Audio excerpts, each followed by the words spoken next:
మనకు కేవలం ఏమైనా వీసా దేవుళ్ళు, ఆ దేవుళ్ళు, ఈ దేవుళ్ళని మభ్యపెడితే దేవతల దగ్గరికి వస్తున్నారు తప్ప దేవుడు అంటే భయంగా మారిందండి లోకానికి. దయచేసి దేవుడు భయం కాదు, మనకు శక్తినిచ్చేటటువంటి ఒక తత్వం. దేవాలయానికి వెళుతున్నాము అని చెప్పేసానంటే మన లోప నివారణల కోసం వెళ్తున్నామని చెప్పేసి మనం అనుకుంటున్నాం. ఇది చాలా తప్పు విశేషం. అయ్యగారులది కూడా చాలా తప్పు ఉంది ఈ విషయంలో. అక్కడెక్కడనో ఏదో పోతే నీకు అది తీరిపోతుంది పో అని చెప్పేసి పంపిస్తున్నారు. అది కాదు, అక్కడికి వెళ్ళు, నీకు శక్తి వస్తుందని చెప్పేసి పంపించాలి. ఆ దేవాలయాల్లోకి వెళితే మనం ఎనర్జెటిక్గా మారుతాం, శక్తివంతులం అవుతాం.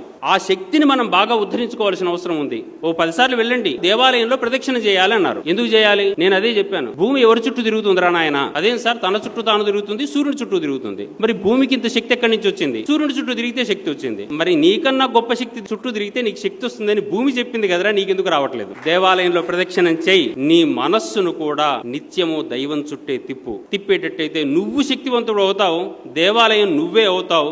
దేహో దేవాలయ ప్రోక్తో జీవో దేవ సనాతన త్యజేత్ అజ్ఞాన నిర్మాల్యం సోహం భావేన పూజయేతని నువ్వు దేవుడిగా మారిపోతావురా నాయన. అందుకని దేవాలయానికి వెళ్ళాలి. నీవు దేవాలయానికి వెళ్ళిన సందర్భంలో ఇట్టిట్ట తిరిగి చేతులు చెంపలు కొట్టుకొని ముద్దులు పెట్టుకొని తిరిగి రావడం కోసం కాదు. అక్కడికి పోయిన తర్వాత 1 గంట కూర్చోండి. ఎందుకు కూర్చోవాలంటే ఆ ఎనర్జీకి నాకు లింక్ ఏర్పడాలి. Connectivity is most important than all. అందుకని నీ అనుబంధాన్ని దేవునితో పెంచుకో. నీ అనుబంధాన్ని నీలో ఉండేటటువంటి ఉత్తమ శక్తితో పెంచుకోవడం కోసం దేవాలయాలు ఏర్పడాలి.